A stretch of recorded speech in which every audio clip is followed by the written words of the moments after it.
Balou, la question que j'ai envie de vous poser, avant qu'on aille au fil d'actualité, vous parliez des pratiques occultes dans le showbiz. Est-ce que vous pouvez revenir un peu sur ça? Ouais, bon, tout le monde sait. Tout le monde ne sait pas, c'est votre témoignage. Ceux qui ne sont pas dedans, on a l'impression que c'est des rumeurs. À 90%, quand tu n'as pas Jésus, vous savez, le monde, c'est deux camps. Le monde est spirituel. Aujourd'hui, quand tu veux avoir une cote, le monde est spirituel. Soit tu es en Jésus fort, soit tu es de l'autre côté fort. Il n'y a pas de demi-mesure. Il n'y a pas de demi-mesure. La vie ne fait pas de cadeaux, tout le monde le sait. Voilà. Donc nous, bon, par moment, on allait dans la forêt du Banco. À l'époque, on dit ça fort. Hein. Ce que je suis avant, on partait dans la forêt du Banco. On avait une vieille mère là-bas qui nous faisait un truc comme ça. Quand ils chantent, les femmes t'aiment. Quand les femmes t'aiment, tu as gagné tout le monde. Voilà, ça existe. Il y a des vieux pères même dont je vais te taire les noms qui moussent actuellement même. Qui sont passés par là. Dans le temps. Fatiga de Milano, ce sont eux-mêmes qui m'ont envoyé là-bas. Quand il dit Fatiga de Milano, ça veut dire fatigué, fatigué. Ça veut dire... heureusement. pas du nom du vieux père, hein? En nous, quand on dit Fatiga de Milano, ça veut dire fatigué même. Extrêmement fatigué. Non, il ne faut pas qu'il y ait penser qu'il parle du vieux père. Parce qu'il y a un vieux père, voilà. non, lui, je ne le connais même pas. D'accord. Je ne le connais même pas.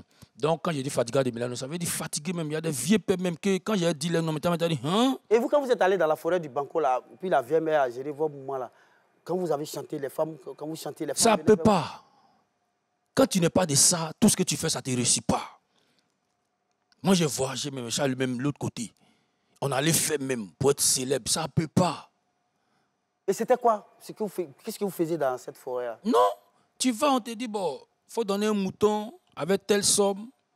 Maintenant, quand on te dit, il faut donner le nom de telle personne de ta famille, il faut donner un nom. Bon, quand moi, je regarde comme ça, je suis le seul fils de ma maman, il ne pas donner le nom de mes soeurs. Donc, tu dois remplacer ça peut-être par un animal ou par de l'argent. C'est des rituels. Ouais, c'est des rituels.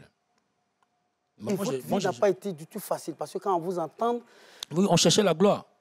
Mais la gloire, comment? Un bon dodu comme vous, comme ça, là, pourquoi ne pas aller travailler à la zone de Yopougon, puis je ne sais pas. C'est forcé de réussir dans la musique. C'est ce que tout le monde fait. Avant, c'est ce qu'on faisait. On moi, il n'y a pas fait ça. Hein. Moi, je suis un gars d'envoi. Voilà. À 90%, ceux qui moussent, là, c'est ce qu'ils font. À 80% dans le showbiz ivoirien? C'est moi qui te dis ça. Sauf si tu as Jésus, là, c'est un autre cas. Par contre, vous avez dit... Mais il y a des... Attends, excuse-moi, mais il y a des artistes qui n'ont pas Jésus, qui chantent pour le monde, pour qui ça mousse. Est-ce que tu les les chantes là aussi, là. Il y en a qui sont dans Jésus, là, mais ça ne marche pas. Oui. Ah, il y a quoi? Non, quand on dit ça ne marche pas, là, au moins sa vie est libérée. Il ne doit à personne. Il n'a pas de compte à rendre à quelqu'un. Il vit sa vie sainement. Maintenant, quand tu n'es pas en Jésus et que tu es de l'autre côté, tu as toujours des totems, tu dois renouveler des pactes, tu dois renouveler des rituels, tout ça. Mais quand tu as Jésus, tu n'as rien à renouveler. Et psychologiquement, comment vous viviez ça? Parce que c'est quand même beaucoup d'imposition sur vous. Quand vous parlez de totems et tout ça. Ça fatigue. Comment vous viviez ça? Ça fatigue. Parce que tu sais qu'il y a des choses qui te sont interdites. C'est des nuits blanches. Voilà, ça fatigue. D'autres même ne dorment pas la nuit. Et puis les filles qui venaient aussi... Bon, tu sais... Excusez-moi, il y a des choses souvent même là, on te dit tel jour, tu ne dois pas aller avec les filles. Il y a des jours où on te dit, bon, au lieu là, tu dois coucher avec 10 filles. Tu ne dois pas oublier. Si tu as couché 9 là, tu as gâté. Mais vous avez eu beaucoup d'argent quand même à cette époque-là. Poto. Malgré Forêt là. C'était pas pour moi. C'était justement le sens de ma question tout à l'heure. Pourquoi on a l'impression que ce type de pratique de rituel est réservé pour une certaine catégorie de personnes à qui ça réussit et d'autres non? Pourquoi au final? Pour là, je ne saurais vous expliquer le pourquoi. Mais moi, ma relation personnelle... Mettez-vous à l'aise, c'est votre témoignage. De toute façon, vous avez déjà Jésus en vous. Donc, généralement, quand vous allez dans les temples, les lieux de culte, les gens, c'est les témoignages qui ramènent beaucoup d'âmes dans l'église. Donc, témoignez, et puis les gens vont vous suivre. Il faut dire que j'ai essayé. Voilà. Mettez-vous à l'aise. Mais le Seigneur n'a pas accepté. Il avait un autre plan pour vous. Il avait un autre plan pour moi. Dieu avait un autre plan pour moi. Le plan de Dieu pour moi, c'était que je parle de sa parole, que je l'accepte, que je marche selon ses principes. Et combien de temps ça a duré, toutes ces pratiques-là? Pendant combien de temps vous les avez faites avant d'arrêter? Il faut dire que j'ai essayé ça.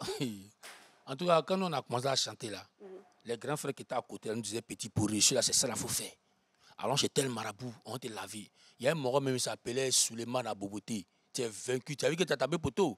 Voilà. Mais pourquoi vous dites lui son nom, puis quand c'est les artistes là, vous ne dites pas. Vous avez peur du beurre, c'est ça? Lui c'est un potoman, mais les artistes, c'est pas me créer des problèmes parce que d'autres vont donner la vie à Jésus. Non, c'est pas parce que lui n'a pas de moyens pour vous, peut-être vous convoquer à la police, c'est ça? Oui, c'est... Souleymane, tu ne sais pas qu'est-ce qu'il est devenu. Hein. Il doit être commissaire, tu ne sais pas. Merci de la... Mais écoute, c'est votre témoignage.